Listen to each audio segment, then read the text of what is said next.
In military science, a blockhouse is a small, isolated fort in the form of a single building. It serves as a defensive strongpoint against any enemy that does not possess siege equipment or, in modern times, artillery. A fortification intended to resist these weapons is more likely to qualify as a fortress or a redoubt, or in modern times, be an underground bunker. Etymology. The term blockhouse is of uncertain origin, perhaps related to Middle Dutch blockhuis and 18th century French blockhuis. Early blockhouses in England. Early blockhouses were designed solely to protect a particular area by the use of artillery, and they had accommodation only for the short-term use of the garrison. The first known example is the Cow Tower, Norwich, built in 1398, which was of brick and had 3 stories with the upper stories pierced for 6 guns each. The major period of construction was in the maritime defence programmes of Henry VIII between 1539 and 1545.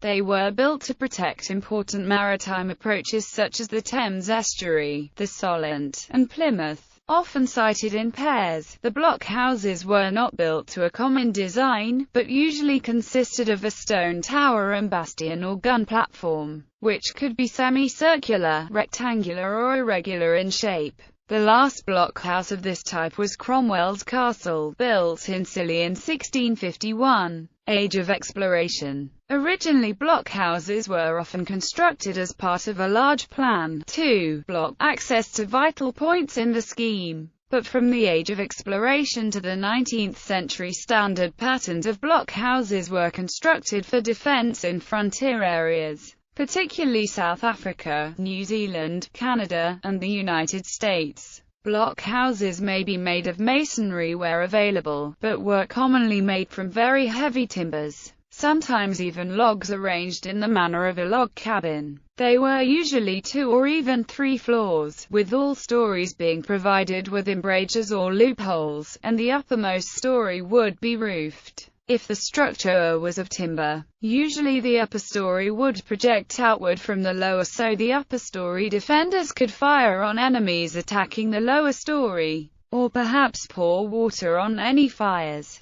When the structure had only one story, its loopholes were often placed close to the ceiling, with a bench lining the walls inside for defenders to stand on, so that attackers could not easily reach the loopholes. Blockhouses were normally entered via a sturdy, barred door at ground level. Most blockhouses were roughly square in plan, but some of the more elaborate ones were hexagonal or octagonal, to provide better all-around fire. In some cases, blockhouses became the basis for complete forts, by building a palisade with the blockhouse at one corner, and possibly a second tower at the opposite corner. Many historical stone blockhouses have survived, and a few timber ones have been restored at historical sites. In New Zealand, the Cameron Blockhouse, near Wanganui, is one of the few blockhouses to survive from the New Zealand Land Wars. Second Boer War. During the Second Boer War, the British forces built a large number of fortifications in South Africa. Around 441 were solid masonry blockhouses, many of which stand today. Different designs were used in the construction of these blockhouses,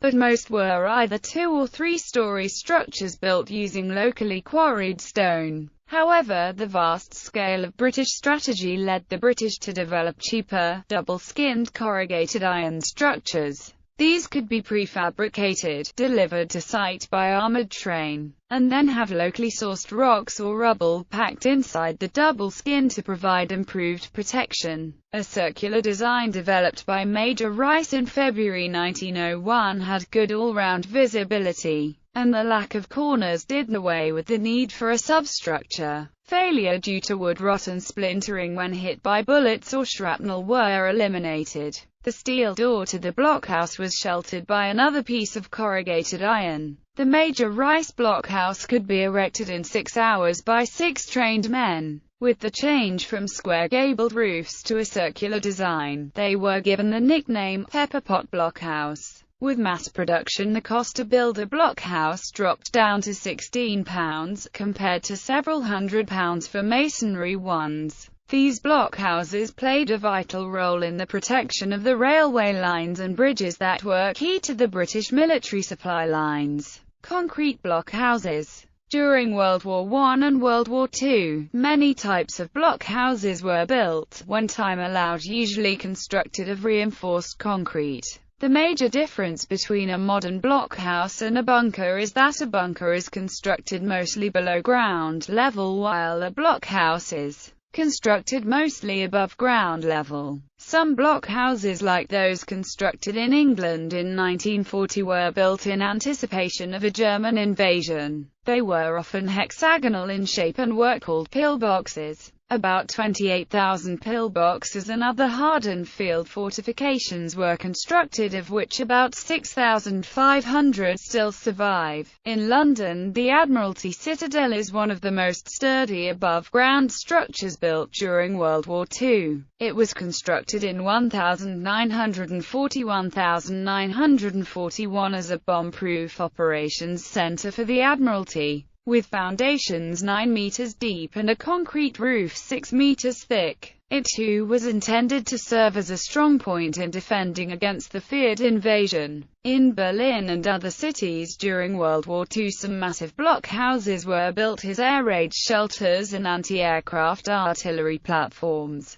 They were called Hochbunker, and those that functioned as anti-aircraft artillery platforms were also called flak towers. Some were over 6 stories high. Several survive to this day because of the high cost of demolition. The Hochbunker Palacestrasse in Berlin-Schöneberg has a post-war block of flats built over it. During the Cold War, the shelter was in use as a NATO food store. In the guerrilla phase of the Irish Civil War, a network of blockhouses was constructed to protect the railways from guerrilla attacks. Afghanistan 2006. Blockhouses and sangars have become a feature of the 2006 conflict in Afghanistan, being used by the British coalition forces, amongst others, as strong points to control the contested southern provinces. These positions have served to draw out the Taliban, who have taken to attacking repeatedly in numbers. Non-military. The reinforced building used to protect personnel and control equipment near rocket launch pads are also sometimes referred to as blockhouses. In analogy to the military structure,